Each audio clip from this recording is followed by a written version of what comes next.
The true entrepreneur doesn't build a business to work in it, but a business that will one day function without him.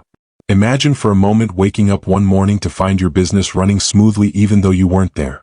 Customers were served with the same high quality, accounts were managed with precision, your team solved problems and made sound decisions, and you, instead of being bogged down in operations, were free to think, create, travel, or simply spend time with your family.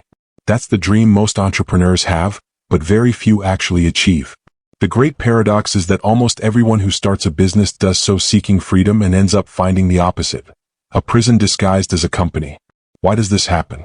Because we confuse passion for what we do with the ability to build a real business. It's the great myth of the entrepreneur. We believe that because we're excellent at our craft, we'll automatically be excellent in business. But the reality is very different. The baker who makes the best cakes can end up a slave to their own bakery, working longer hours than ever, without vacations, without peace of mind, with less money than they expected, and with a business that collapses the moment they leave. The graphic designer who dreamed of being freelance discovers they spend more time putting out fires with clients, dealing with suppliers, and handling late payments than creating what they truly love. The nurse who opened their own clinic with the hope of helping more people realizes they spend entire nights worrying about finances, staff schedules, and legal red tape, leaving them with almost no time or energy for the human touch they once enjoyed so much. That's the point where thousands of entrepreneurs around the world fail, not for lack of intelligence or willpower, but for a fundamental misconception. They believed that having a talent or a passion was enough to build a company. What they discover too late, and often painfully, is that passion is the fuel, but it's not the vehicle. The vehicle needs wheels, an engine, steering, brakes, and a driver who looks to the horizon, not just the immediate road. That's the difference between passion and business. Think of it this way. If someone loves to cook and decides to open a restaurant, their passion for food will fuel them for the first few months. They'll be thrilled creating recipes, serving their first customers, seeing full tables, and hearing compliments. But soon they'll encounter unreliable suppliers, employees quitting, unexpected taxes, endless 16-hour shifts, and the feeling that if they miss even a single day, everything will fall apart. The passion is still there, but the burden is so heavy that it begins to fade. That person didn't create a business. They created a job with more pressure and less freedom. In contrast, the true entrepreneur understands something essential. It's not about how much you love what you do, but about whether you can create a system that works even without you. That's the essence of a business that transcends. Because a real business isn't an extension of your body, your hands, or your individual talent. It's an organization that can breathe, move, and grow on its own, with clear processes, a team that understands its role, and a structure that allows the owner to be dispensable. The goal isn't to be necessary, the goal is to be replaceable. This may sound counterintuitive, even painful for those who see their business as their personal identity. But therein lies the most powerful truth. Your business is not you. You are the creator, the architect, the visionary. Your mission is to build something that lives beyond your daily efforts, something that allows you to free up your time and multiply your impact. Many successful entrepreneurs around the world share this vision. Henry Ford didn't build cars with his own hands. He designed a production system. Ray Kroc didn't cook hamburgers every day. He built the McDonald's franchise model. Steve Jobs didn't assemble computers. He focused on the vision and how to communicate it to the world. They all understood that true wealth lies not in being indispensable, but in creating a business that stands on its own 2 feet. That's the ultimate goal, to build a system that works for you. A system that gives you options, that allows you to decide whether you work inside or outside the business, whether you get involved in the day-to-day operations or whether you dedicate your time to growing, innovating, and enjoying yourself. A system that gives you back what you once decided to start this business for: freedom, purpose, and stability. But before we continue, please write in the comments which country you're listening to this audiobook from, and if this message resonates with you, please like and share this post. This way you'll ensure you don't miss any content that nourishes your mind and brings you closer each day to the life you truly deserve. There's no time to lose. Now let's continue. Part 1. The Myth of the Entrepreneur. Chapter 1. The real reason why small businesses fail. The numbers don't lie, and although many find them uncomfortable to hear, they serve as the first warning for anyone venturing into the business world. More than 70% of small businesses fail to survive their first 5 years. And of those that do, only a tiny fraction achieve stability and real growth. The rest remain in a constant state of survival, with owners working longer hours than any employee, earning less than expected, and feeling trapped on a never-ending treadmill. These aren't statistics invented to scare people. They reflect the reality reported by economic organizations in almost every country in the world. The pattern is universal. It doesn't matter if we're talking about a bakery in a small neighborhood, a software company in a tech hub, or a dental practice in a residential area. The odds of failure are high because most aspiring entrepreneurs don't understand the difference between knowing how to do something and knowing how to build a successful business. The entrepreneurial myth begins with a powerful dream: self-employment. Imagine a brilliant technician, someone who has mastered a skill like few others. Perhaps it's a carpenter with prodigious hands, a programmer capable of deciphering any code, a stylist with an innate talent for transforming their clients, or an accountant who organizes numbers with Swiss precision. After years working for others, they feel it's time to take the leap. They say to themselves, "Why keep building someone else's dream when I can build my own?" With courage and often with a touch of naivete, they decide to start their own business. The initial motivation is strong: freedom, independence, higher income, total control over their time. That's the promise that drives them. At first, the dream is fulfilled. The first month is full of energy, the first clients arrive, sales are celebrated like epic victories, and every small achievement reinforces the belief that the decision was the right one. The problem is that this dream has an expiration date. They soon discover that running a business isn't simply about doing what they already knew how to do, but now with their own sign on the door. They face suppliers who demand advance payments, clients who demand discounts, seemingly endless legal procedures, taxes they don't fully understand, and administrative decisions they never imagined. And the most painful part, the time they used to dedicate to the part of the work they loved begins to dwindle because now they have to take care of everything else. The carpenter no longer designs furniture. They spend their days negotiating with lumber suppliers, reviewing accounts, and trying to collect overdue invoices. The talented programmer spends more time organizing client meetings and revising contracts than writing lines of code. The stylist spends more time managing employees and schedules than cutting hair. The accountant who dreamed of freedom now feels more enslaved than ever. This is where the illusion of self-employment becomes a trap. Because what they've created isn't a business, it's a job in disguise. A job where they are both the boss and the employee, with the difference that there's no longer a guaranteed fixed salary or job security benefits. Income depends on each sale, each client, and each personal effort. Instead of gaining freedom, they've lost stability. Instead of achieving independence, they've taken on more responsibilities. And instead of owning a business, they've become prisoners of a company that only functions if they're present. This phenomenon repeats itself time and again. Think of a neighborhood restaurant that's packed with customers because the owner is an extraordinary chef. Everything goes well while he's cooking. But the moment he tries to delegate the cooking, the customers start complaining. It doesn't taste the same anymore, it's not the same. Then the owner realizes that the business depends entirely on his personal talent. If he's not there, the quality drops, the clientele dwindles, and revenue plummets. The result? He can never truly step back, never truly delegate, never get a break. What seemed like a promising business becomes a prison where the bars aren't made of iron, but of customers dependent on his presence. The same thing happens with lawyers who open their own firm and end up working more hours than at the office where they were previously employed. Or with consultants who dream of independence and discover they now have 10 different bosses, because each client demands personalized attention. Or with doctors who open their own clinic and discover that, instead of having a flexible schedule, they now spend entire nights worrying about payroll, sick leave, and bank debts.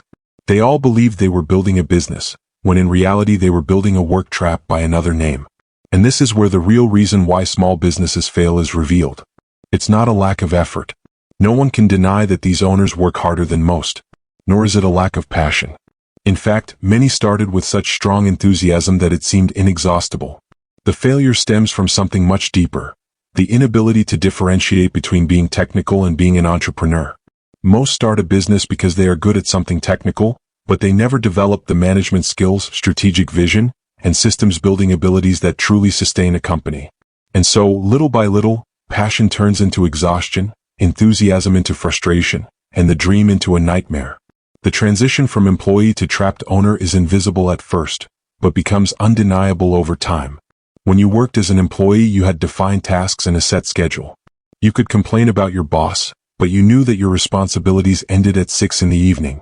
Your salary arrived on time every month, and although it wasn't unlimited, it provided a certain level of security. But when you become an owner, that framework disappears. Now you're the boss, but you're also the employee who has to fulfill all the requirements. The difference is that there's no clear boundary between work and personal life. Your mind is active 24/7, preoccupied with clients, debts, taxes, and employees. The business intrudes on your family dinners, your vacations, your sleep. And the hardest part, your salary is no longer guaranteed. You might earn a lot one month and nothing the next. That leap from employee to trapped owner is what destroys so many dreams. Because instead of finding freedom, the entrepreneur finds invisible chains.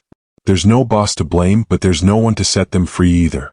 They're responsible for everything, and in that absolute responsibility, they feel alone, exhausted, and increasingly disillusioned. The paradox is brutal. The harder they try, the more bound they become. The more they work, the less freedom they gain. And so, many end up giving up, not because they lack talent, but because they can no longer bear the weight of a business that depends entirely on them.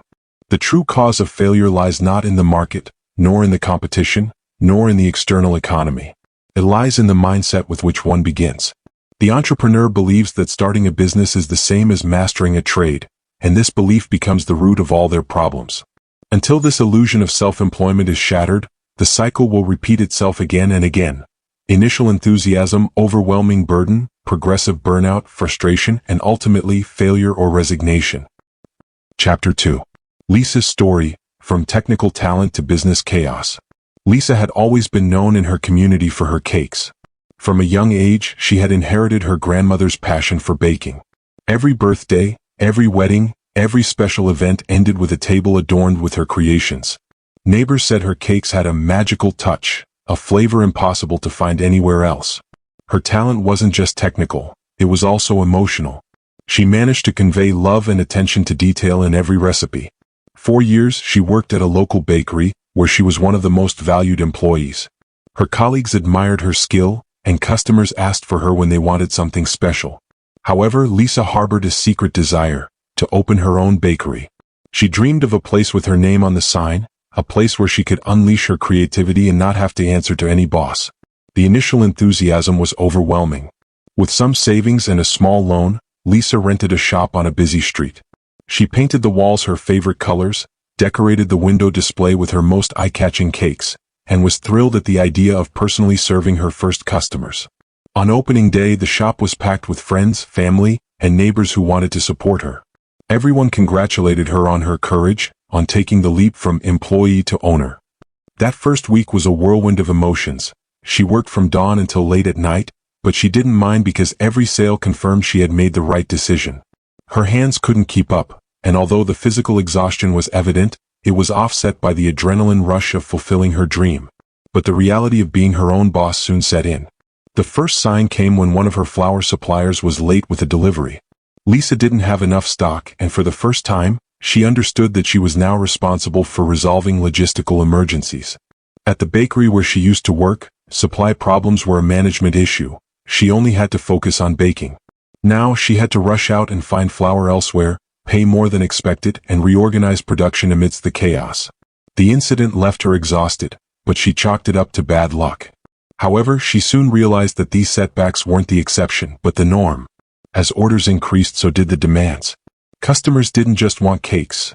They wanted fast service, custom decorations, on-time deliveries, and competitive prices. Lisa began dividing her time between the kitchen, the register, the phone, email, and deliveries. She discovered that it wasn't enough to just make a good cake. She also had to be a salesperson, administrator, accountant, buyer, and delivery driver. The initial enthusiasm transformed into a quiet exhaustion. Every day she woke up earlier and went to bed later. The passion was still there, but it was no longer enough to sustain so many responsibilities at once. The hardest moment came when she hired her first employee to help in the kitchen. She thought that by delegating part of the production she could lighten her load and dedicate more time to management. But the result was different. The new employee didn't have her same precision or her touch. Customers began to notice the difference and asked that Lisa personally prepare their orders. Lisa felt trapped. She had hired someone to free herself up, but instead of gaining time, she became a permanent supervisor. She couldn't relinquish control because she feared the quality would suffer. The business that had been created to give her independence ended up depending on her more than ever. What Lisa didn't understand at the time was that the problem wasn't her talent or her team, but her mindset. She had built a business around herself. The model was designed so that everything revolved around her personal touch, her individual ability. And the more demand grew, the more trapped she became. Every success meant more direct work, more hours in the kitchen, more pressure to meet impossible expectations. What seemed like freedom transformed into an invisible chain. The hidden lessons in Lisa's story are profound. The first is that a business cannot depend solely on the owner's talent. If every product, every service, and every outcome requires their direct involvement, what exists is not a business, but a more demanding and risky form of self-employment. The second lesson is that initial enthusiasm is always deceptive. At first, the energy of novelty allows the entrepreneur to endure long hours and extreme sacrifices. But that energy is not sustainable. When exhaustion replaces enthusiasm, passion becomes a burden. The third lesson is that delegating doesn't simply mean hiring people. Delegating requires creating systems, standards, and processes that allow others to replicate quality without depending on the owner's constant presence. Lisa didn't design a system. She only hired people, and that's why she was never able to relinquish control. One might think Lisa failed because she wasn't organized enough, but that would be a superficial reading. Her failure was written in the stars from the start, because she never stopped to consider whether what she was building was a business or an extension of her job. She never designed a structure that could function without her. And although her cakes were extraordinary, her business was fragile. It depended on her getting up every day, working tirelessly, never getting sick, and always having the same energy levels. And no human being can sustain that indefinitely. Lisa's story isn't unique. It reflects the experiences of thousands of small businesses worldwide. She's the hairdresser who opens her salon and discovers that without her, the clients leave. She's the mechanic who opens his own workshop and becomes a slave to a schedule packed with repairs. She's the photographer who dreams of independence and ends up working weekends, nights, and holidays to meet the demands of discerning clients.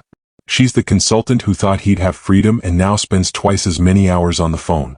They all follow the same pattern: initial passion, overwhelming workload, progressive burnout, and a business that never truly takes off. The most valuable aspect of Lisa's story is that it allows us to see, with clarity, the exact point where passion becomes a trap. It reminds us that a business shouldn't be designed around the owner, but around a system. And it teaches us that entrepreneurial freedom isn't achieved by working harder, but by working differently. Lisa was working harder than ever before, but every extra hour pulled her deeper into her own cage. Her mistake wasn't a lack of dedication, but a lack of strategic vision. In the end, Lisa had to close her bakery. The physical exhaustion, the emotional burden, and the mounting debt forced her to make that decision. It was a devastating blow, because she felt she had failed, when in reality all she had done was repeat the pattern that traps most entrepreneurs. Her story isn't an isolated tale, it's a mirror. And anyone who dreams of building a business should look at it to understand that the real challenge lies not in technical talent, but in the ability to build something that works independently. Chapter 3. The 3 roles that every entrepreneur must master. Every entrepreneur experiences a silent internal struggle that determines the fate of their business.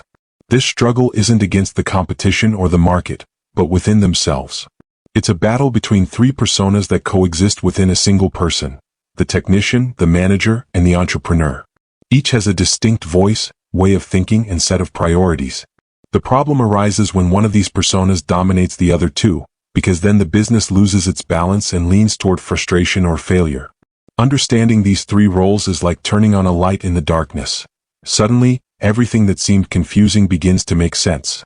The first to appear is almost always the technician. The technician is the one who knows how to do the job. They are the baker who prepares the bread, the mechanic who repairs engines, the designer who creates logos, the doctor who treats patients. They are the part of us that enjoys the work, that finds satisfaction in doing it well, that takes pride in the quality of the product or service. The technician lives in the immediate present. They focus on the task at hand, seeking precision, excellence, and control. For the technician, each customer served is a validation of their skill. Their thinking is simple: if I do my job well, the business will thrive. The problem is that the technician doesn't understand business. They don't think about scalability, long-term vision, or processes. They only think about doing, producing, and delivering. This mindset is useful at the beginning because it shapes the initial offering, builds customer trust, and establishes a reputation. But when the technician completely dominates the entrepreneur, the business becomes an extension of the trade. The owner gets bogged down in the daily operations, convinced that no one else can do it as well as they can. Then they start rejecting the idea of delegating because they fear the quality will suffer. They live with the thought, it's faster if I do it myself. And with that mindset, the business becomes an extension of their hands, not an independent entity. The technician can deliver quality, but they can rarely deliver growth. The second character is the manager. The manager is the one who organizes, plans, establishes rules, and controls resources. Their obsession is not the product, but order. They want to know how much comes in and how much goes out, how time is allocated, who does what, and what procedures to follow. While the technician lives in the immediate present, the manager lives in the past. Their focus is on accumulated experience, the security of the known, and the structure that prevents chaos. The manager believes that the key is having everything under control, avoiding surprises, and maintaining stability. In many businesses, the manager's voice only becomes apparent when disorganization becomes unbearable. It's then that the entrepreneur feels the need to establish rules, create processes, demand reports, and review figures. The manager brings discipline, but taken to extremes, this can stifle creativity and create rigidity. This type of person prefers not to innovate if innovation involves risk. They may hinder necessary growth out of fear of the unknown. If the manager completely dominates both the technical and entrepreneurial aspects, the business becomes a control machine that resists change. It gains stability but loses dynamism. The third character, and perhaps the most essential, is the entrepreneur. The entrepreneur is the one who imagines the future. Their gaze is not fixed on the past like the managers, nor on the present like the technicians, but on the horizon. They see possibilities, dream of what doesn't yet exist, and think big. They are the visionary element, the one that drives innovation, risk-taking, and the creation of something that transcends. The entrepreneur constantly asks, "What's next? How can we do it better? How do we take this to the next level?" Without the entrepreneur, there would be no initial spark to create a business. They are the dreamer, the one who dares to imagine a system that works differently from the rest. However, when the entrepreneur takes complete control, the business can become a brainstorming session without execution. The owner spends more time dreaming than implementing, starts projects they don't finish, changes direction every month, and confuses their team with so much experimentation. Vision is valuable, but it needs to be grounded by the manager and sustained by the technician. The imbalance arises when one of the three tries to dominate the entire process. Most small businesses fail because the technician takes absolute control. And it makes sense. Almost all entrepreneurs start out as technicians who have mastered a trade. Think of the seamstress who opens a workshop, the photographer who opens a studio, the carpenter who opens a furniture workshop. In all these cases, technical talent is the starting point. But that same talent, when not balanced with managerial and entrepreneurial skills, becomes the cage that imprisons the owner. The technician becomes convinced that success depends solely on them, and then refuses to let go. But no business can grow if it depends on just one person. The technician can keep a workshop afloat, but will never build a company that transcends. A clear example can be seen in an accounting firm. The accountant is dedicated to reviewing every detail, to overseeing every number. Their obsession is making sure everything balances, and they succeed. Clients appreciate this because nothing escapes their notice. But at the same time, they work 12 or 14-hour days, don't delegate tasks, don't create standardized processes, and live with the stress that if they get sick or take a vacation, everything will collapse. That firm never grows because it's designed around the accountant, not around a system. Conversely, when the manager has more influence, the business gains stability, but risks becoming too rigid. A restaurant run by a manager can be impeccable in cleanliness, schedules, inventory, and costs. But if the entrepreneur doesn't intervene, it will end up offering the same old thing without innovation, without creating new experiences, without surprising the customer. Order is valuable, but if it isn't combined with vision, it transforms into routine that slowly kills inspiration. And when the entrepreneur dominates, the result is a different kind of chaos. This is the owner who is always chasing the big idea, who is never satisfied with what they have, who dreams of expanding without having consolidated the basics. Their employees end up confused because one day the priority is one thing and the next day it's another. Customers perceive instability, and resources are diluted on unfinished projects. The entrepreneur needs the manager to turn their ideas into processes, and they need the technician to ensure those ideas are materialized with quality. The imbalance between these three roles is, essentially, what destroys businesses. It doesn't matter how much passion, technical talent, or vision exists. If one of the three takes absolute control, the business becomes crippled, unable to sustain itself over time. The secret isn't choosing between technician, manager, or entrepreneur, but learning to integrate them. The owner needs the technician's excellence, the manager's organization, and the entrepreneur's vision. It is in this integration that a company is built that can grow, adapt, and endure. The hardest thing for most business owners is making room for the entrepreneur. Because when the business demands constant attention, it seems impossible to step away from daily operations to think about the future. But it's precisely this inability that traps the entrepreneur in a vicious cycle. They work so much in the present that they never have time to build the future. And without a future, the business eventually burns out. Understanding these three roles is an act of honesty. It means looking in the mirror and recognizing which of these characters dominates our lives. It means accepting that perhaps we are excellent technicians but terrible managers. Or that we are good managers but afraid to dream like entrepreneurs. Or that we are chronic dreamers but incapable of execution. Clarity comes when we understand that each role is necessary, but none should reign alone. A balanced business is one where the technician does the job well, the manager organizes it, and the entrepreneur projects it forward. Part 2. From Self-Employment to a Real Business. Chapter 4. Do you have a business or just a more stressful job? Many entrepreneurs believe they have a business when in reality, all they've created is a job with longer hours, more worries, and less freedom than any traditional employment. The difference between the two worlds is vast, but in practice, it's easily confused. Why? Because from the outside, it seems that whoever opens their own shop, sets up their own workshop, or runs their own small business is their own boss. However, on the inside, that supposed boss ends up being the lowest paid, most exhausted, and most enslaved employee of all.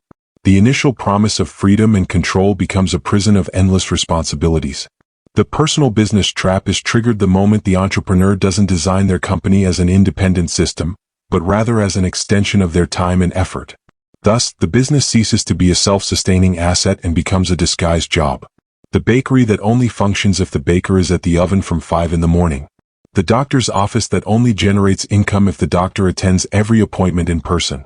The design agency that depends on its founder reviewing every submission. In all these cases, the structure revolves around the owner's physical presence. If they are absent, the workflow stops, clients complain, and the money dries up. What appeared to be a business is, in reality, a job trapped behind a facade of entrepreneurship. The problem with this trap is that it doesn't feel like a mistake at first. On the contrary, during the first few months, this extreme dedication seems to be the cause of success. Customers trust the business because they know the owner is present. Quality is maintained because the entrepreneur controls every detail. Money flows because the founder puts in all the effort. But this apparent strength is also the greatest weakness. There's no system, no delegation, no independence. What exists is a single cog that drives the entire machine, and that cog is the owner himself. Being indispensable in your business might sound like a compliment, but it's actually a prison sentence. If nothing works without you, it means you don't have a business, but rather an absolute dependency. You are the most expensive resource and, at the same time, the most vulnerable. Think about what happens if you get sick, if you need to be absent, if you decide to take a vacation, if one day you simply don't have the energy to continue. In a poorly designed business, any absence of the owner is an automatic collapse. Being indispensable is a problem because it condemns you to live chained to an endless cycle of tasks that never stop. And worst of all, many entrepreneurs carry this burden with pride, as if being the first to arrive and the last to leave were a badge of honor. The true goal of a business isn't to create a place where the owner has to be present for everything to function. The true goal is to design a system that can operate, grow, and improve without depending on a single person. In other words, the owner shouldn't be the primary operator. The owner should be the architect who designs the structure, not the bricklayer who lays each brick every day. The difference is profound. When you're an operator, your time and energy are the limits of your business. When you're a true owner, the business is capable of scaling beyond your working hours. Many people confuse passion with freedom. They're passionate about cooking, so they open a restaurant. They're passionate about cutting hair, so they open a barbershop. They're passionate about programming, so they start a software agency. What they forget is that technical passion alone doesn't build a company. All they're doing is transferring their skills from a salaried job to a self-imposed one, with the added burden of now also handling administration, accounting, hiring, customer service, and strategic decisions. What was once a single role is now 10. And this multiplicity of functions doesn't give them freedom. It robs them of what little freedom they had. A truly successful business is one that can survive and thrive without the owner's daily presence. This doesn't mean disengaging. It means structuring the business so that every function is delegated, Every process is documented, and every outcome depends on a system, not an individual. The bakery ceases to be the owner's personal oven and becomes a team with standardized recipes, defined schedules, clear procedures, and assigned responsibilities. The medical practice ceases to be a single doctor's office and transforms into a clinic with specialists, protocols, and independent management. The design agency ceases to be a one-person workshop and becomes a studio with designers, project managers, and a quality manual that guides everyone. The biggest shift happens in the owner's mindset. As long as they see themselves as the primary worker, they'll never escape self-employment disguised as a business. To make the leap, they need to recognize themselves as an owner and act like one. And being an owner means building something that can sustain itself even in their absence. An owner can travel, can step away for a while, can dedicate themselves to creating new opportunities because their business keeps running. An operator can't move from their position without the whole thing collapsing. That's the difference between a system that depends on the owner and a system that works for the owner. The stress most entrepreneurs experience stems precisely from this confusion. They believe they are owners, but they live like operators. They get up before everyone else, go to bed after everyone else, solve every problem, attend to every client, and oversee every detail. They carry the entire burden on their shoulders and believe that this sacrifice is the essence of entrepreneurship. In reality, this sacrifice is proof that they haven't designed a true business. Because business success isn't measured by how much you depend on it, but by how well it functions without you. Imagine for a moment two different people. The first owns a small cafe. She opens the doors every morning, makes the coffee, serves the customers, takes payments, cleans the tables, and closes the shop at night. She works 14 hours a day, 7 days a week. Her customers know and appreciate her, but she lives exhausted, with no time for her family, no opportunity for growth. If she gets sick or decides to rest, the cafe doesn't open. Now imagine the second person, also a cafe owner. She designed standardized recipes, trained baristas, hired a manager, and implemented inventory control and digital marketing systems. She can visit her business occasionally, but she doesn't need to be there for it to run. She has time to think about opening a second location, to travel, to innovate. That difference marks the true contrast between being an operator and being an owner. The most ironic thing is that many entrepreneurs feel safer as operators because it gives them the illusion of control. They believe that if they delegate, quality will drop, customers will leave, and money will be lost. What they don't see is that by refusing to delegate, they condemn their business to remain small forever. No one can grow while carrying the entire burden. The fear of letting go is the root of slavery disguised as independence. True freedom comes when you accept that your role isn't to do everything, but to design how everything will be done. Your business should be a system with clear processes, competent teams, and solid structures. If you depend on your constant presence, you don't have a business, you have a job with more stress. And thousands of entrepreneurs live in that trap, believing they've achieved independence, when in reality they've tied themselves down more tightly than ever. The key question you should ask yourself every day is this: if I stop working on my business for a month tomorrow, will it still be running? If the answer is no, then you don't have a business yet. You just have a job in disguise. And recognizing this isn't a defeat. It's the first step toward transforming it into what it should truly be, a company that works for you, not the other way around. Chapter 5. The Change in Business Mindset. Most entrepreneurs who fail don't do so for lack of talent, effort, or even opportunity. They fail because they think like technicians, not entrepreneurs. That's the biggest difference between a business that becomes a self-sufficient system and one that remains just a job by a different name. The technician focuses on the immediate task, on what needs to be delivered today, on the urgent problems that arise in the moment. The entrepreneur, on the other hand, forces themselves to look beyond the immediate emergencies, to think about the future, to design a structure that will function beyond the day-to-day emergencies.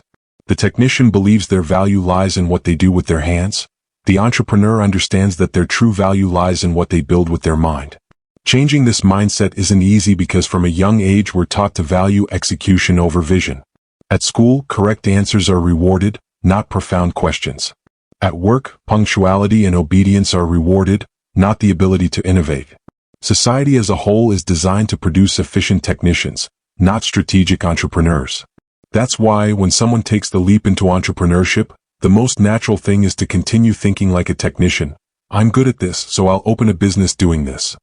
What they forget is that entrepreneurship isn't about mastering a trade, but about mastering the construction of systems. Thinking like an entrepreneur means accepting that your primary task isn't to make, but to design.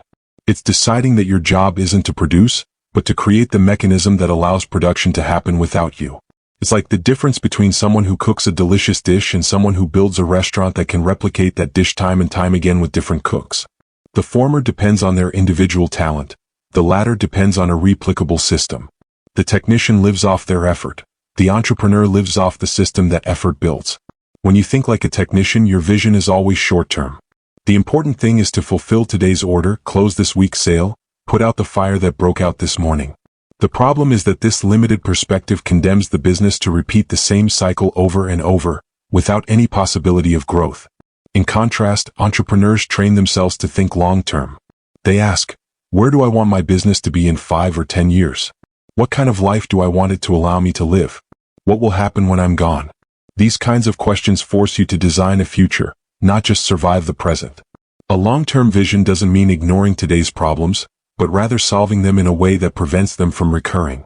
The technician puts out the fire and moves on. The entrepreneur analyzes what caused the fire, designs a system to prevent it from happening again, and trains their team to handle it should it occur. That's the difference between someone who's always chasing problems and someone who builds a strong, resilient company. There's a key question every entrepreneur should ask themselves every day. What would happen if I weren't here tomorrow? If you disappeared from your business today, what would happen? Would it continue to function or would everything collapse?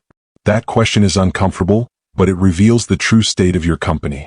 If the answer is that everything stops without you, then what you have isn't a business, it's a job in disguise. And until you change that reality, you'll remain a prisoner of your own efforts. Imagine a dentist working alone in their office. If they don't show up tomorrow, there's no income, no appointments, no billing. Now imagine a dental clinic with several professionals, with established patient care systems, billing processes, and clear protocols. If the owner doesn't show up one day, the clinic continues operating. The difference isn't in the profession itself, but in the mindset behind the business design. The same applies to a mechanic working alone in their shop versus a network of workshops with standardized processes, or a freelance programmer versus a software company with organized teams. In all cases, the question is the same. What would happen if you weren't there tomorrow? Thinking like an entrepreneur means facing that truth and acting accordingly. It means training your mind to stop seeking security in your own control and start seeking security in systems that function without you. It means learning to trust processes, people, and structures that amplify your efforts instead of limiting them to your working hours. And here's the irony. Many entrepreneurs believe that being an entrepreneur means working more, when in reality it means working differently. The entrepreneur dedicates their time to creating the framework, not carrying every brick. A long-term vision also demands patience. The technician seeks immediate gratification, the perfect cake, the satisfied customer, the sale closed today. The entrepreneur knows that building a solid system takes time, requires planning, investment, and constant adjustments. They don't seek immediate applause. They seek future stability. And although that stability may take time to arrive, when it does, it frees the owner from the drudgery of daily operations. Many entrepreneurs resist this change because they feel they'll lose their identity. They believe that if they're not the ones cooking, serving, selling, or creating, then the business will lose its essence. But the truth is, what loses its essence is a business that dies with its owner. True transcendence lies in creating something that outlives you, something others can continue, something that adds value even when you're not there. That's the true entrepreneurial legacy. Adopting an entrepreneurial mindset doesn't mean you stop valuing your technical talent. On the contrary, it means you use it as the foundation for designing a larger system. Your skill becomes the model others will follow, the standard that will guide your team, the recipe that can be repeated thousands of times without depending on your presence. You go from being the sole protagonist to the director who orchestrates the entire production. Your role shifts from lead actor to stage manager. The uncomfortable question, what would happen if you weren't here tomorrow, isn't just a hypothetical exercise. It's a mirror that reveals how much of an entrepreneur you truly are. If the answer is that nothing would work, then it's time to change your mindset.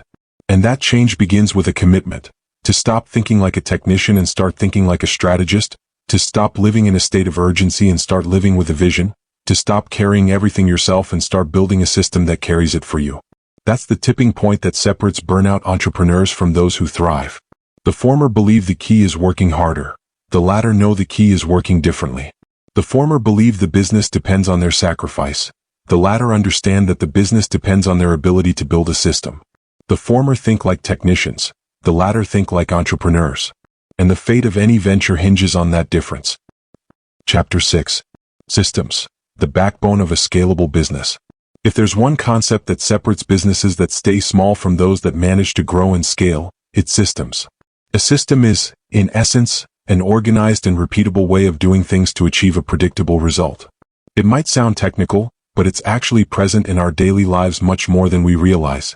A cooking recipe, for example, is a system, a list of ingredients, clear steps, cooking times, and specific temperatures. If you follow the system, you get a dish with the same flavor, regardless of whether it's prepared by an experienced chef or a novice just starting out. The same is true in business. If you want your company to function without depending on your constant presence, you need systems that can be repeated and guarantee quality no matter who implements them. The problem for many entrepreneurs is that everything is in their head. They know how it's done, they know the tricks, they have the experience, they remember the clients, and they master every detail. But none of it is documented. The day the owner is gone, the company grinds to a halt because no one else understands how things are supposed to be done. This personal dependence is the reason so many businesses become fragile and limited. Documenting a system isn't a waste of time. It's building the backbone that will give your business life and stability. Why should everything be documented? Because human memory is limited, because people change, because employees rotate, because unforeseen events occur. A business that relies on the goodwill or expertise of a few will never scale. In contrast, when every process is clearly documented, anyone can learn it, replicate it, and improve upon it. Documenting is translating your experience into a language others can use. It's like leaving a map that guides everyone to the same destination, instead of depending on someone else's memory. Imagine a restaurant where only the chef knows how to prepare the main dishes. If they're absent, the quality plummets. Now imagine a restaurant with detailed cooking manuals, technical sheets for each recipe, customer service procedures, cleaning protocols, and inventory control systems. In that restaurant, any trained cook can replicate the same results. Customers don't notice the difference because quality doesn't depend on an individual, but on a system designed to remain consistent. That's the magic of systems. They transform the personal into the institutional, the improvised into the predictable, the fragile into the solid. The world's biggest businesses don't succeed thanks to the unique talent of their founders. They succeed thanks to systems. Think of an international coffee chain. How is it possible that you can walk into a store in Tokyo, New York, or Lima and get coffee that tastes the same? It's not magic, it's a system. Standardized recipes, replicated processes, consistent training. The barista changes, the city changes, but the result remains the same. The same is true for fast food chains, hotels, airlines, and franchises of all kinds. What they sell isn't just a product. They sell consistency, and that consistency can only be achieved through systems. A clear example is McDonald's. Its founder didn't become rich because he knew how to cook hamburgers better than anyone else. He became rich because he designed a system capable of producing identical hamburgers anywhere in the world, regardless of who was in the kitchen. Every step of the process, from how the meat is positioned to the exact cooking time, is documented. That transforms a small business into a global machine. And the same can be applied to any business, regardless of size. A small bakery can grow by documenting its recipes, cleaning routines, and customer service protocols. A consulting firm can expand by creating sales, customer tracking, and project delivery systems. But beyond the big-name examples, let's consider more relatable ones. A mechanic's shop where every repair depends on the owner's expertise can't grow, because every customer will demand his attention. In contrast, a shop where each type of repair is described in technical manuals, with clear steps and assigned tools, can train new mechanics to offer the same service with the same quality. The same applies to a dental clinic, a language school, or a digital marketing agency. Without systems, the owner is a slave. With systems, the owner becomes the architect of a business that operates without their constant presence. Often, entrepreneurs resist documenting because they believe it's boring, time-consuming, and a hindrance. What they don't understand is that documentation isn't an expense, it's an investment. Every minute you dedicate to writing a procedure, standardizing a process, or designing a manual is a minute you'll save hundreds of times in the future. It's like building a highway. It takes time and effort, but once it's finished, it allows hundreds of vehicles to pass easily and quickly. Your system is the highway of your business. The other benefit of systems is that they build trust. For the customer, knowing they will receive the same service regardless of who assists them is a guarantee. For the employee, having clarity on how to do their job eliminates uncertainty and improves productivity. For the owner, seeing things get done without their direct intervention creates freedom and the ability to scale. Systems not only organize, they also liberate. Some believe that having systems means losing flexibility or creativity. But it's exactly the opposite. Systems don't kill innovation, they sustain it. When routine tasks are clear and organized, the team has more mental and emotional space to improve, contribute ideas, and try new things. Without systems, everything is chaos and no one has time to innovate. With systems, the basics are taken care of, opening up space for creativity. Let's consider businesses that operate without their owners. A gym franchise, for example, might have hundreds of branches in different countries. The founder isn't there opening the door every morning or cleaning the machines at the end of the day. Yet, everything runs smoothly because there are opening protocols, cleaning routines, payment systems, and training programs. Another example is a publishing house that continues to operate decades after its founder's death. How is this possible? Because the business didn't depend on a single person. It depended on a publishing, distribution, and marketing system that could be replicated by others. The same is true for many tech startups. Their founders understand from the outset that they can't be present for every transaction, every service, or every customer. That's why they design platforms, algorithms, and automated processes that become systems capable of operating at scale. If those entrepreneurs had tried to control everything manually, they would never have grown beyond a few users. Ultimately, systems are the difference between a business that merely survives and one that thrives. A business without systems is doomed to live in chaos, dependency, and fragility. A business with systems has the capacity to grow, to expand, to attract investors, and to become a legacy. Therefore, every entrepreneur who dreams of true independence must pause and ask themselves, do I have clear systems in place, or does everything depend on my memory and my effort? The answer to that question will determine whether your company will be a burden or a platform for freedom. The future belongs to businesses that operate independently of their owner. And the only way to achieve this is through well-designed and documented systems. Everything else is wishful thinking. Everything else is slavery disguised as entrepreneurship. Part 3. Building a business that runs on its own. Chapter 7. Design your business as a prototype. When an entrepreneur starts a business, they usually focus on the product or service they will offer to the market. They concentrate on quality, design, and the details they believe will set them apart from the competition. However, they rarely stop to consider that the true product isn't the service they deliver, nor the object they sell, but the business itself. Designing your company as if it were a prototype means viewing it as a product that must be conceived, created, tested, corrected, and improved until it can function independently, replicably, and predictably. If you understand your business as a product, your perspective changes completely. It's no longer just about serving customers, but about creating a model that can sustain itself and grow independently. Your business isn't simply the means you use to generate income. It's a product that must meet criteria of quality, consistency, scalability, and durability. If you think of it this way, your role as an entrepreneur is to be the designer of that product, not just the operator who keeps it running at the cost of your own personal effort. When you visualize a business as a prototype, the question inevitably arises, how do you design prototypes? The answer lies in experimentation and a clear set of principles.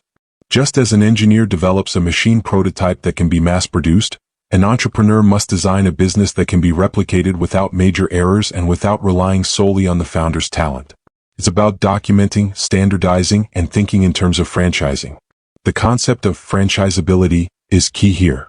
It doesn't necessarily mean you want to turn your business into a formal franchise, although that could be a possibility. What it does mean is that your business should be designed as if it could be franchised. This implies that anyone, anywhere, can replicate your model and achieve similar results. A franchisable mindset requires simplification, organization, and translating knowledge into clear procedures. To better understand this, let's consider what makes a successful franchise attractive to investors. It's not just the brand, the product, or the advertising. It's the system behind it, the operating manual, the set of rules that ensure a consistent experience at every location. When you buy a franchise, what you're really acquiring isn't a product's secret recipe, but an operations manual that details how every aspect of the business should function, from how the store opens each morning to how a customer complaint is handled. That operating manual is the essence of a business designed as a prototype. Without it, there's no way to guarantee consistent quality, a reliable customer experience, or the ability to grow without losing control. The operating manual isn't just a document full of boring rules. It's the written explanation of how your business works in its ideal version. It's the guide that allows any trained person to step in, follow instructions, and replicate results. However, many entrepreneurs resist the idea of manuals because they feel they stifle spontaneity or authenticity. They believe that documenting processes is bureaucracy. What they fail to see is that the operational manual isn't meant to stifle creativity, but rather to free up time and energy. If routine tasks are clear and organized, there's room to innovate in what truly matters. Improving the product, designing new experiences, expanding the business vision. Creativity flourishes when chaos disappears. Let's look at some concrete examples. A beauty salon might document in its manual how to greet a client, how to offer them a drink, how to keep track of appointments, and how to clean each tool after use. Thanks to this, the client feels equally well taken care of, whether they are greeted by the owner or a new employee. A consulting firm might define in its manual how to structure an initial meeting, how to gather client information, how to present a report, and how to measure project success. With this, the client perceives consistency and professionalism in every interaction. When a business is designed as a prototype, the owner becomes less essential to its day-to-day operations. This doesn't mean disappearing completely, but rather no longer having to constantly put out fires. It means the entrepreneur can focus on observing the business as a whole, identifying flaws in the system, and adjusting the prototype to improve its performance. In other words, the owner's primary role is to refine the prototype, not to be trapped within it. A good operations manual should cover 3 main levels. First, strategic processes. Those related to the vision, mission, value proposition, and key decisions that shape the business's direction. Second, operational processes. How the product, service, and support are provided to the customer. And third, administrative processes. Financial management, inventory control, human resources, and internal communication. When these 3 levels are clear and documented, the business ceases to be a burden and becomes an organized system. Designing a business as a prototype also forces you to think about the customer differently. If everything depends on the owner's personal attention, the business becomes limited. On the other hand, if the model is designed so that any trained employee can deliver the same quality, then the customer experience becomes independent of the individual and dependent on the system. This generates trust, loyalty, and a strong reputation. The customer isn't buying the owner's presence. They're buying a guaranteed experience. An interesting aspect of this approach is that it transforms how mistakes are viewed. In a makeshift business, every mistake feels like a personal failure. In a business designed as a prototype, every mistake is an indicator that the system needs adjusting. The owner stops blaming individuals and starts improving processes. If something goes wrong, the question isn't who did it wrong, but rather which part of the manual wasn't clear or which procedure needs to be modified. In this way, the business evolves and grows stronger with each lesson learned. Imagine for a moment that your company disappeared tomorrow and someone wanted to rebuild it from scratch. Could they do so with the information you have written down and organized? If the answer is no, then you haven't yet designed your business as a prototype. The goal is for your company to be able to survive and thrive even without you, because there's a proven, documented, and replicable model that others can follow. That's the true legacy of an entrepreneur. Not just the product or service they offer, but the creation of a system that can continue to function long after their departure. Ultimately, designing a business as a prototype isn't an option. It's a necessity for anyone who wants to grow and escape the self-employment trap. A business as a product forces you to raise standards, think about scalability, and move beyond improvisation. Franchising principles guarantee that what you build can expand without sacrificing quality. And the operating manual is the tool that translates all that knowledge into a practical guide that anyone can use. The entrepreneur who understands this begins to act differently. They no longer see each task as something they must do, but as something that should be designed so that anyone can do it well. They no longer seek to be the hero who solves problems, but the architect who builds a system capable of preventing them. That is the true transformation, going from being a tireless worker to being a creator of business models. And when that happens, the dream of having a business that runs without you ceases to be an illusion and becomes a tangible reality. A business designed as a prototype is more valuable, more attractive to investors, more reliable to customers, and more liberating for its owner. Instead of being a prison of responsibilities, it becomes a platform for freedom and growth. Chapter 8. The Power of Delegating and Building Teams. One of the biggest challenges entrepreneurs face as they grow is the need to delegate. For many, relinquishing control feels like a threat. They believe no one will do things as well as they can, that their standards can't be replicated, or that delegating is synonymous with losing quality. This mindset condemns them to be prisoners of their own business because the truth is, the more you do yourself, the less room you leave for the business to grow. The paradox is clear. The more you control, the less freedom you have. The more you hoard, the less your company scales. Delegating isn't about giving up control. It's about exercising superior control, one that focuses on direction and systems rather than daily tasks. Relinquishing control doesn't mean disengaging. It means trusting that the system you design can be operated by others. It means accepting that your role isn't to do, but to guide, teach, and intelligently supervise. It's understanding that your energy should be focused on designing the map, not driving every vehicle on it. Many entrepreneurs fail because they want to be indispensable, because they feel that being the only ones who know how to do everything makes them valuable. But what they don't see is that this protagonism traps them. True power lies in being dispensable. If your business can operate without you, you've won. If your business collapses when you're not there, you don't really have a business. You have a disguised dependency. Delegating requires courage because it means acknowledging that others can make mistakes. And yes, they will. But the same is true for you. Mistakes are inevitable. They're part of learning. The difference lies in how you manage them. If you take every mistake from a team member as a personal betrayal, you'll never move forward. On the other hand, if you see each mistake as an opportunity to improve processes, provide better training, and strengthen the system, then every setback becomes a stepping stone to growth. The entrepreneur who delegates well doesn't look for clones of themselves. They look for committed people who can learn, contribute, and over time do the job even better than they did. Delegating also requires a smart hiring strategy. It's not about filling positions quickly, but about building a team aligned with the business vision. Strategic hiring means looking for people who not only have technical skills, but also share values and attitudes. It's easier to teach a procedure than to change the mindset of someone who doesn't fit your company culture.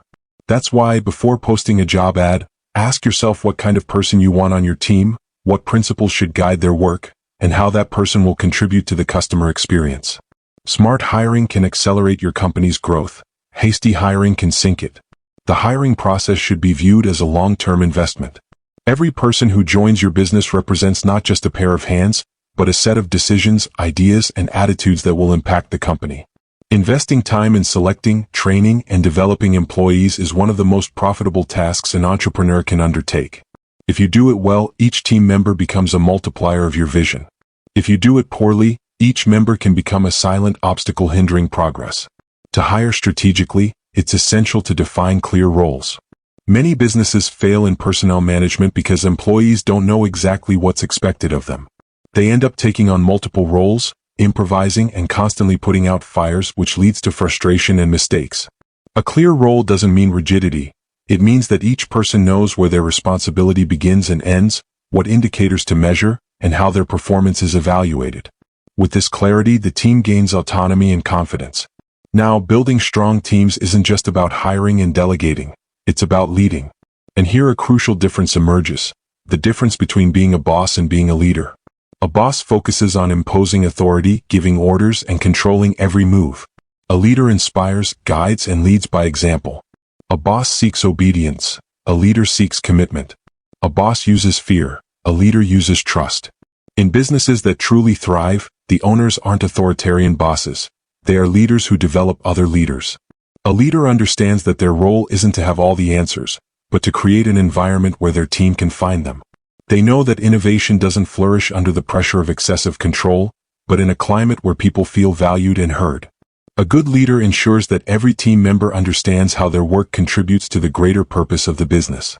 That provides meaning and motivates more than any paycheck.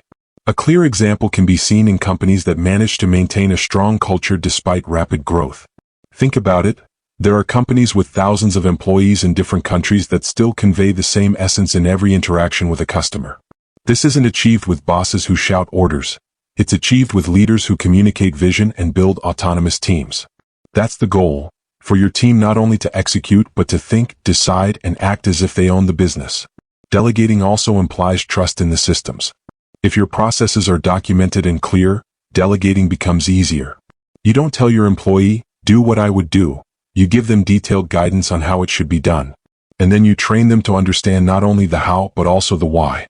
Because rules can be forgotten but principles are internalized.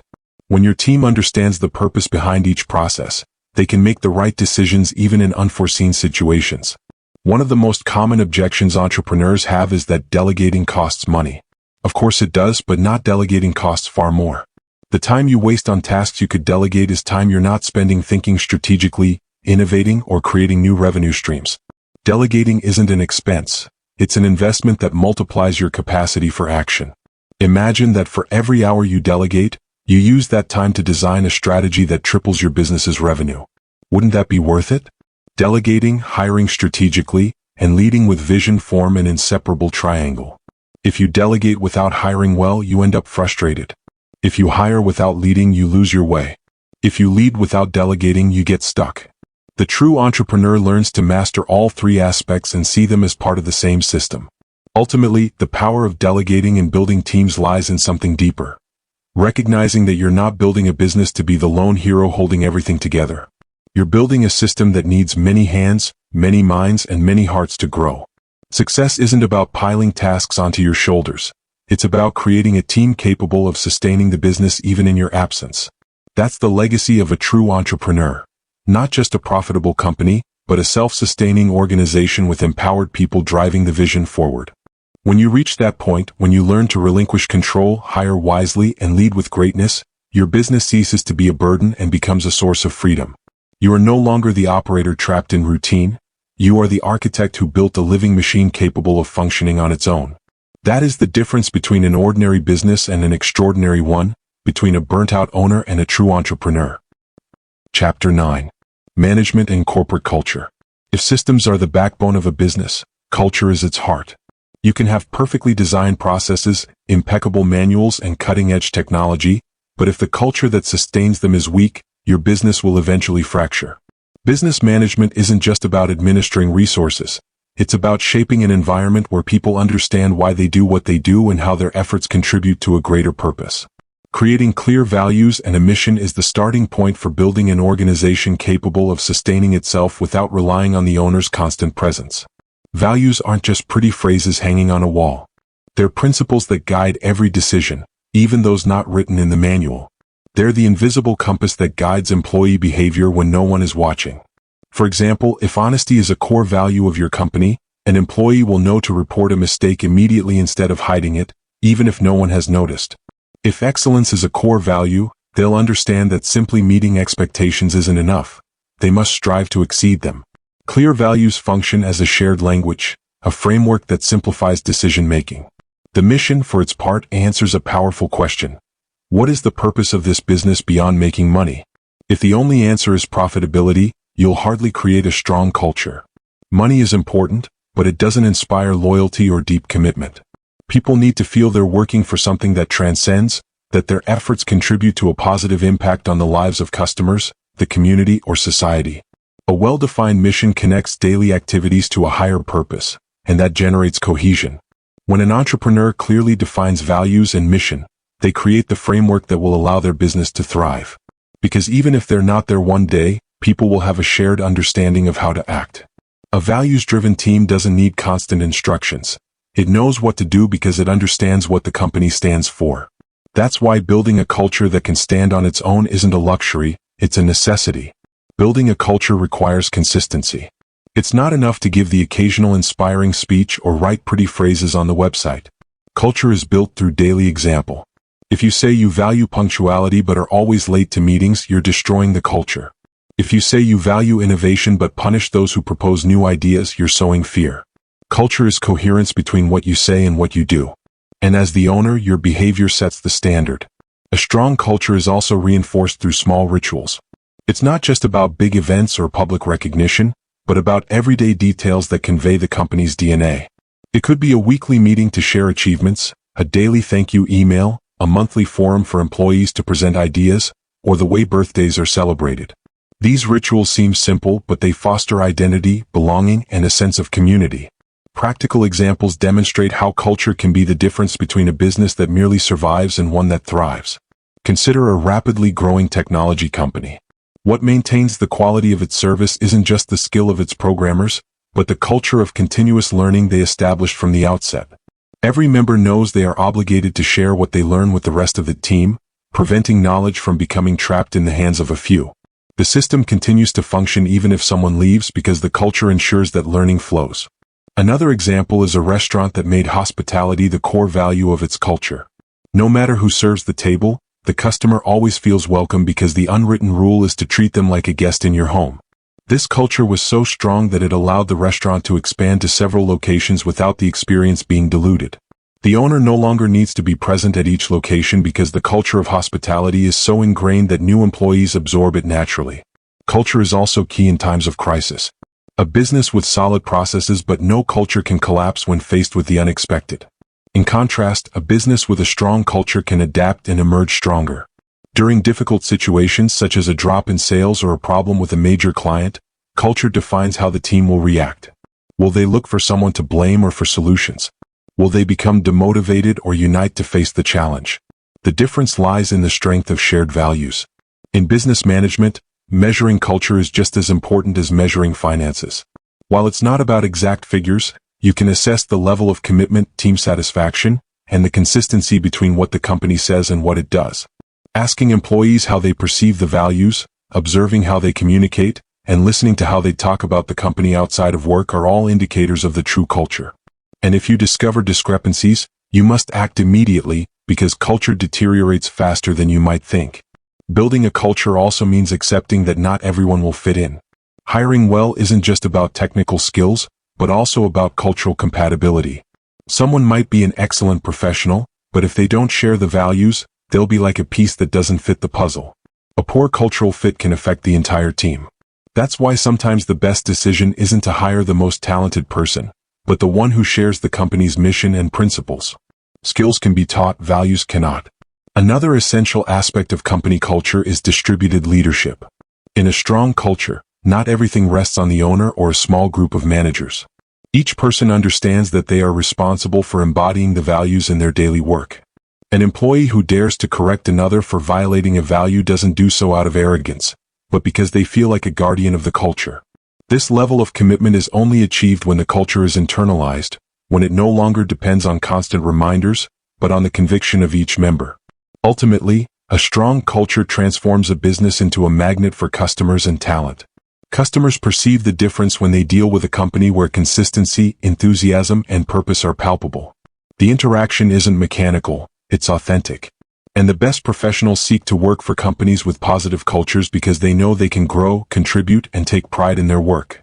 Culture becomes a competitive advantage, an element that even the most aggressive competitors can't easily replicate.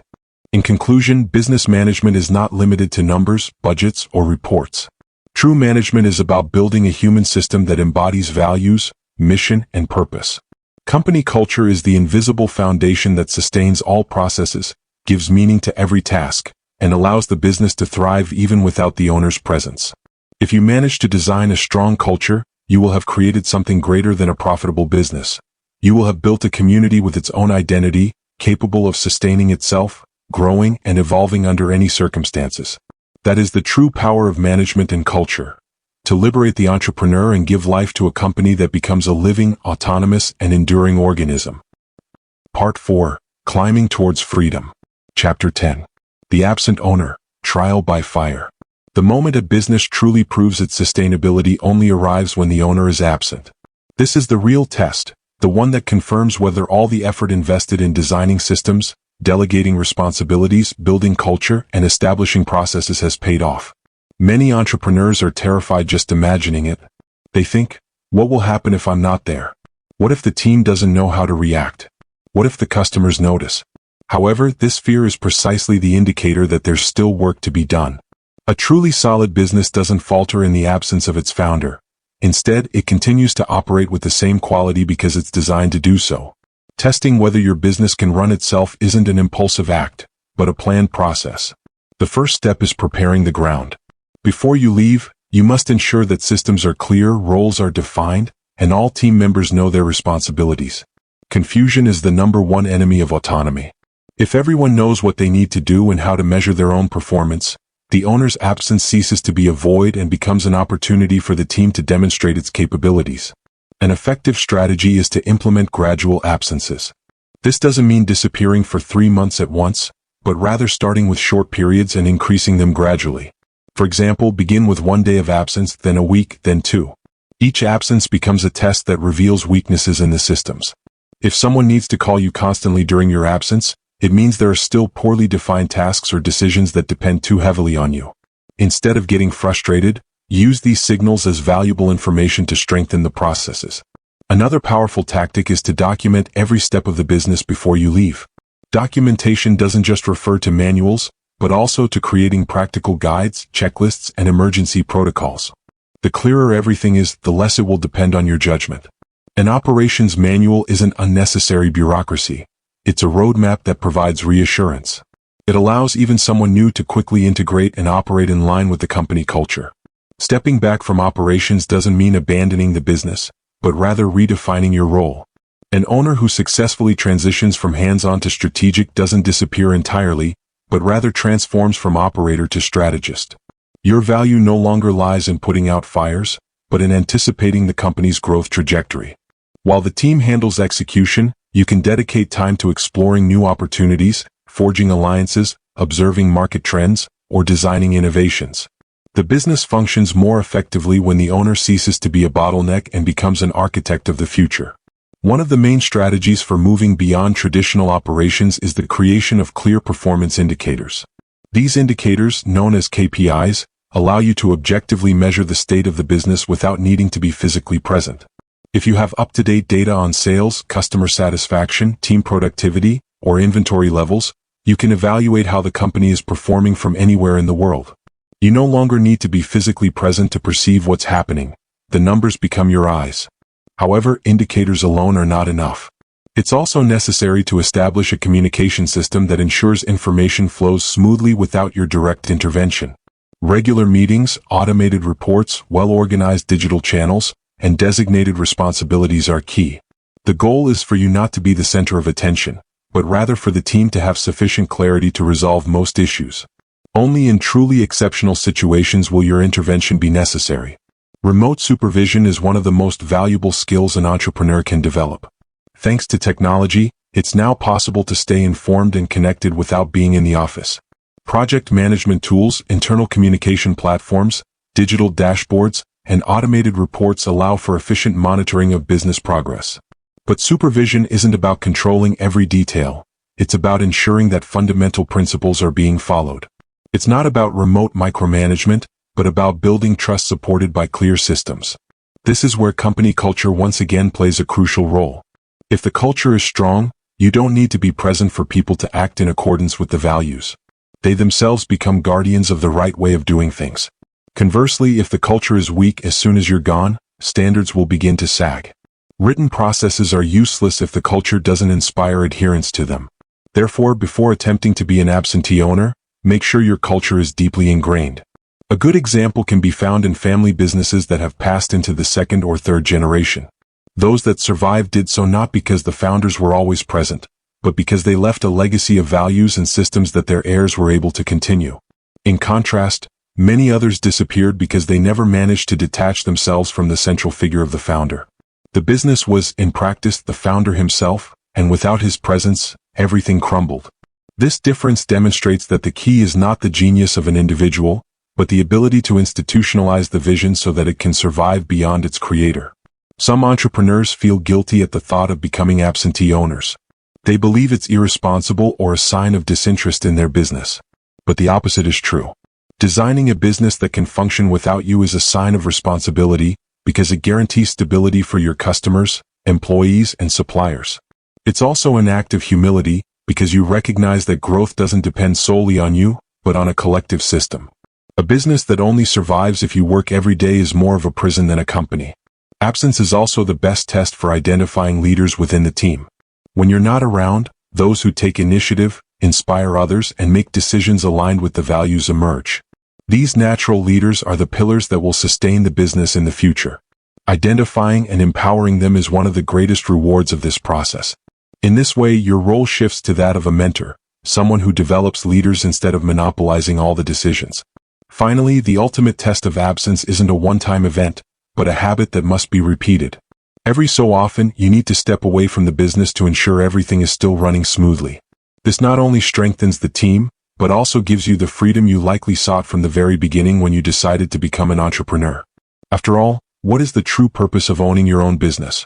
It shouldn't be to work tirelessly until the end of your life, but rather to create a system that allows you to live freely, contribute value, and at the same time enjoy what you've built. A business that runs without you is the ultimate expression of a successful venture. Not because you relinquish your role, but because you've elevated it. You go from being a prisoner of operations to an architect of possibilities. And that only happens when you dare to test yourself, to relinquish control, to trust in what you've built, and to prove that your vision can stand on its own. The absentee owner isn't the one who abandons, but the one who demonstrates that their company can now stand on its own. That's the true test and, at the same time, the greatest liberation an entrepreneur can experience. Chapter 11. Financial and Time Freedom. The true reward of building a business that runs itself isn't just financial growth, but the freedom that growth affords. Financial freedom and time freedom are two aspirations that drive most entrepreneurs, but very few achieve them because they fall into the trap of self-employment. Financial freedom is achieved when your business generates sufficient and consistent income without depending on your daily effort. Time freedom emerges when that income allows you to choose how to spend your days, decide how to invest your energy, and dedicate yourself to what truly inspires you. Having a business that runs itself is the bridge to that state of life. The first step toward achieving this freedom is understanding the power of reinvestment. Many entrepreneurs make the mistake of immediately spending everything the business generates. They see quick profits and are tempted to squander them on luxuries or personal indulgences. But the true strategy lies in reinvesting a significant portion of those profits in the growth of the business. This reinvestment can take many forms: improving processes, acquiring technological tools that automate tasks, strengthening the brand, training the team, or expanding into new markets. Every dollar wisely reinvested is a seed that multiplies the value of the company and, consequently, multiplies your future freedom. A simple example is a local business that decides to reinvest in digital management systems. Initially, the owner might feel that this expense is unnecessary, that manual spreadsheets and improvised emails are sufficient. But as the company begins to grow, the lack of a robust system becomes a bottleneck. Reinvesting early allows for faster and smoother scaling. Similarly, reinvesting in team training ensures that you don't always depend on hiring external talent, but rather develop internally the people who already understand the culture and vision. Reinvestment is, in essence, building stronger foundations to support a taller structure. But reinvestment shouldn't be done haphazardly. The owner who aspires to financial and time freedom must adopt the role of a visionary. This means looking beyond day-to-day operations and asking, where should the business be headed in the next 5, 10, or 15 years? Being a visionary means anticipating trends, identifying opportunities before the competition, and having the courage to invest in innovation when it's not yet obvious to others. It's not about predicting the future, but about always being attentive, curious, and willing to adjust course. The visionary owner stops working in the business and starts working on it. The difference is profound. Working in the business means being caught up in the daily tasks, serving customers, solving operational problems, monitoring every detail. Working on the business, on the other hand, means observing it from above, analyzing its systems, optimizing processes, and thinking about the next level of growth. It's like the difference between being deep in the forest, relentlessly cutting down trees, and climbing a hill to see where the entire forest is growing. From that perspective, better decisions are made, clearer paths are charted, and immediate burnout is avoided. Some entrepreneurs believe that working on the business is a luxury only large corporations can afford. However, it's quite the opposite. It's a necessity from the very beginning. If you don't dedicate time to thinking about the business, you'll always remain the primary worker. Even dedicating 1 or 2 hours a week exclusively to reflecting, planning, and reviewing systems can make all the difference. This discipline of stepping back from direct operations opens up space for creativity and for building a broader vision. Financial freedom doesn't happen overnight. It's the result of smart decisions accumulated over time. One of those key decisions is maintaining a healthy balance between income, expenses, and reinvested profits. The business owner seeking freedom doesn't spend superficially, they invest in assets. Every investment should be evaluated by asking, does this bring me closer to a more independent and profitable business, or does it simply satisfy a momentary desire? Future freedom depends on the honesty with which you answer that question time and time again. An illustrative example is that of an entrepreneur who, instead of buying a luxury car after their first profitable year, decides to launch a new product line. This temporary sacrifice allows them to double their income in just a few years and then enjoy their freedom without worries. In contrast, someone who gives in to immediate temptation can become trapped in a cycle of spending that forces them to continue working intensely just to maintain their lifestyle. Freedom isn't built on consumption, it's built on strategy. Time freedom, on the other hand, is achieved when you manage to free your schedule from the dictates of business.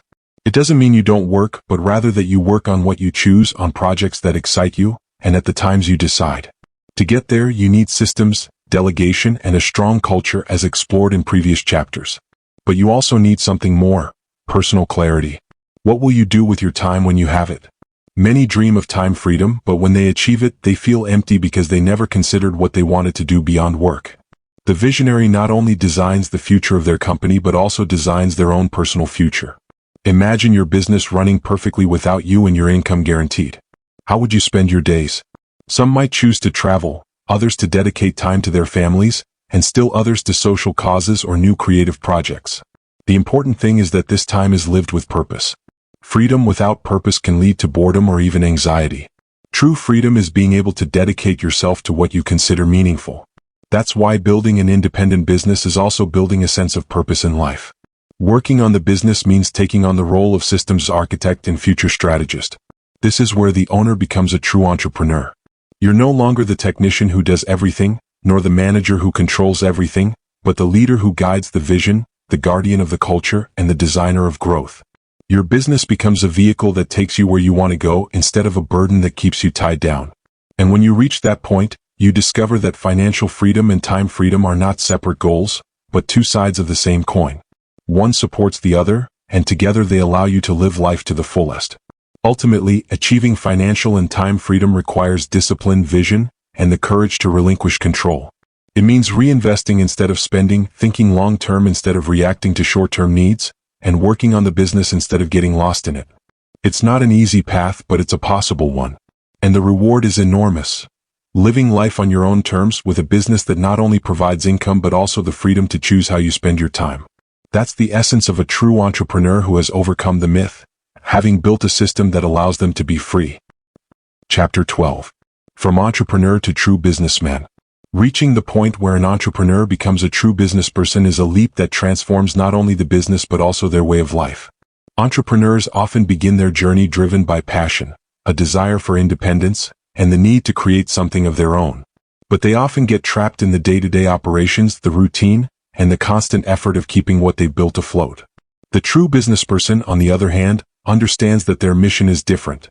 It's not about working harder, but about creating a solid asset that generates value sustainably. This difference in mindset is what separates those who burn themselves out in their business their entire lives from those who achieve freedom, wealth, and a lasting legacy. Viewing your business as an asset is the first step to thinking like an entrepreneur.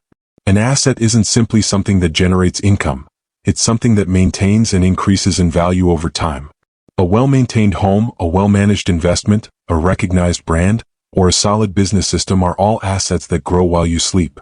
The entrepreneur understands that their business must operate under the same logic, to be a living organism that expands, adapts, and strengthens without relying solely on them. This perspective compels you to make different decisions. Instead of asking yourself how much you can earn this month, you start asking yourself how much value your business is creating in the long run. A clear example of this can be seen in companies designed to outlive their founders. When you think of major brands that continue to grow decades after their creators retired or passed away, you understand that their value lies in the fact that they were built as transferable assets. They weren't simply extensions of a person, but rather systems capable of surviving the test of time. The entrepreneur who adopts this vision begins to organize their business with clear structures, repeatable processes, and a strong identity that doesn't depend on their daily presence. Turning your company into an asset also means viewing it as something that can be sold.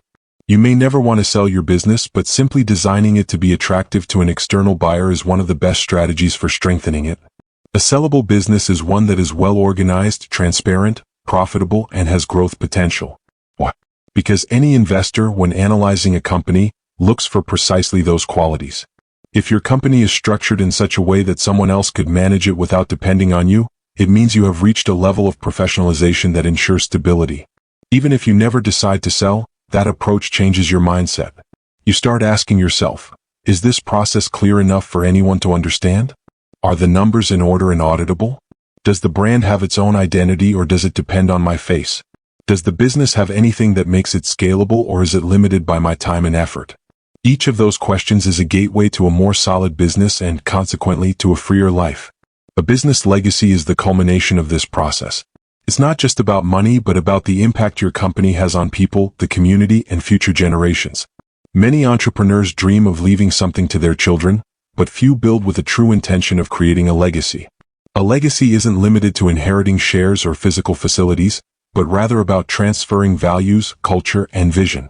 The company that survives isn't the one that depends on the founder's genius, but the one that manages to convey a purpose so clear that everyone involved continues to champion it. Imagine someone who built a small bakery and grew it into a chain renowned for the quality of its products and the warmth of its customer service. Decades later, even though the founder is no longer there, the company thrives because the people who work there are proud to belong, know exactly how to maintain the standards, and share the same commitment to the customer. That is true legacy, having created a system that continues to deliver value long after you're gone. Transitioning from entrepreneur to business owner requires courage, because it means relinquishing control and accepting that your role isn't to do everything, but rather to create structures that ensure everything runs smoothly without you. It means shifting from simply surviving the month to building something with cumulative value. It means understanding that success isn't measured solely by immediate revenue, but by your company's ability to sustain itself, grow, and remain attractive even if you were to step away tomorrow. The entrepreneur doesn't just seek profitability, they seek transcendence. They don't just seek satisfied customers today, they seek to build a brand that will be recognized tomorrow. They don't just seek a monthly income, they seek wealth. And they don't just seek personal freedom, they seek to ensure that what they have built can benefit others even after they are gone.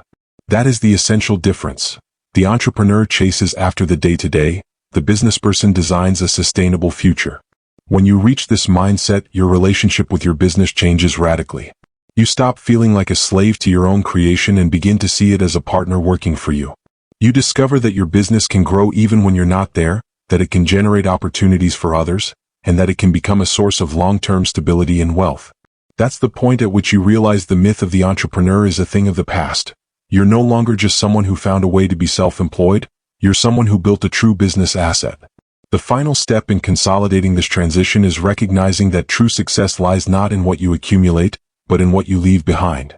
Legacy isn't measured solely in numbers, but in stories, in people transformed, in jobs created, in strengthened communities, and in values passed on. Being an entrepreneur means understanding that your most important contribution isn't the money you earn, but the impact you have. And when you manage to see your business as an asset, design it to be sellable even if you don't sell it, and focus on building a legacy, then you can say you've completed the journey. You've gone from passionate entrepreneur to visionary businessperson. From someone who struggled daily to sustain their creation, to someone who built a system capable of sustaining itself. From someone trapped in the entrepreneurial myth, to someone who created freedom, wealth, and transcendence. That is the destiny of those who dare to think beyond the present and build with a vision for the future. Important conclusion. The biggest risk of not committing to your business is getting stuck in a life you didn't choose. The journey you've taken to get here isn't just a collection of ideas or principles. It's a call to transform how you understand your relationship with business and with yourself.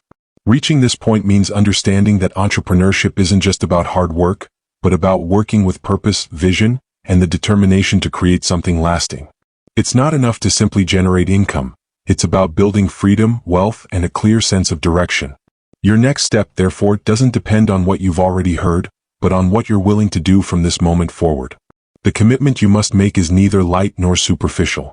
It's about committing to the discipline of thinking like an entrepreneur, even when everything around you tries to pull you back into the role of a technician. It means that even when the temptation arises to go back to solving every detail, you'll remember that your true role is to design systems, strengthen culture, and shape the future. This commitment to yourself is what will make the difference between falling back into the trap of self-employment and taking the definitive leap toward entrepreneurial freedom. Your next step begins with concrete decisions. You don't need to transform everything in a single day, but you do need to take firm steps. Perhaps today you'll decide to document a key process that you've always kept in mind.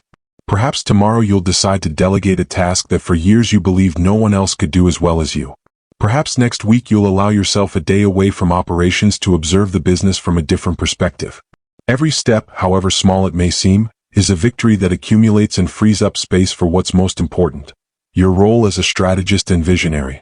Being committed to your business doesn't mean losing your life in it, but rather growing it as an independent asset. That commitment is reflected in how you invest your resources, time, and energy. It's evident in how you reinvest in systems, how you treat your team, the care you take with your culture, and the standards you choose to maintain even when no one is watching.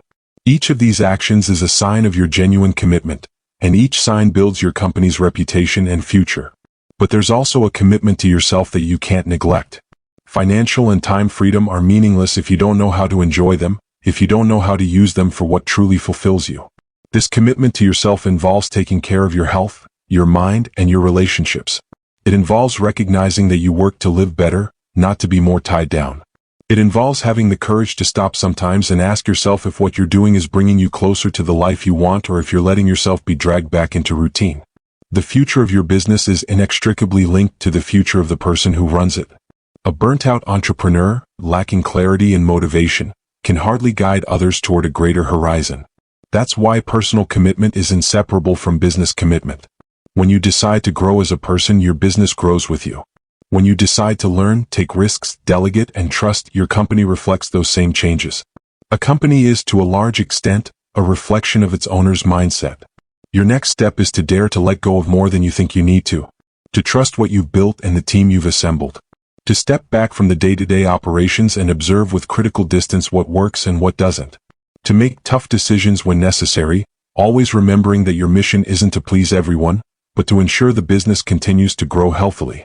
This step won't always be comfortable, but discomfort is a sign that you're moving towards something new.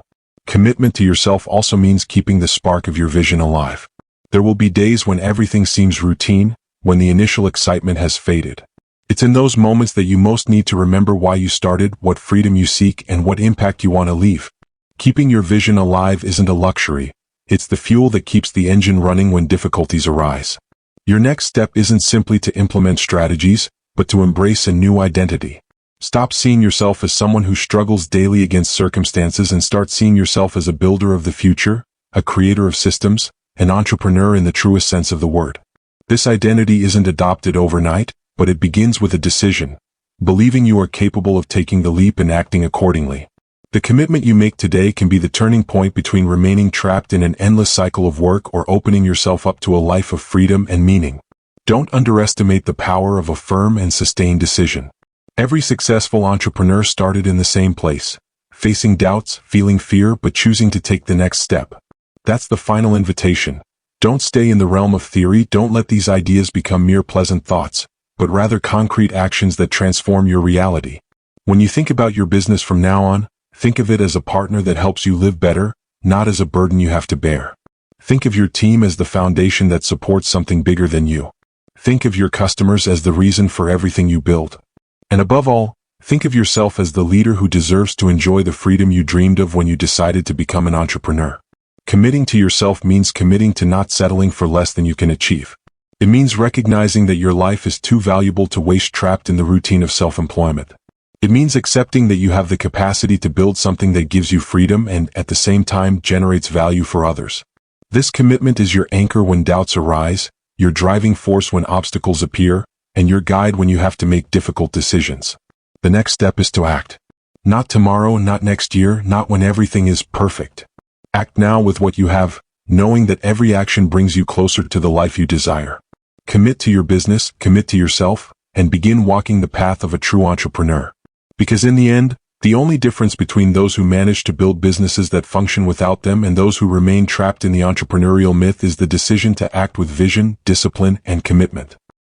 So, if this audiobook inspired you and you're ready to delve deeper into your personal growth and inner transformation, I invite you to discover another eye-opening audiobook that will change the way you see the world, your decisions, and your potential.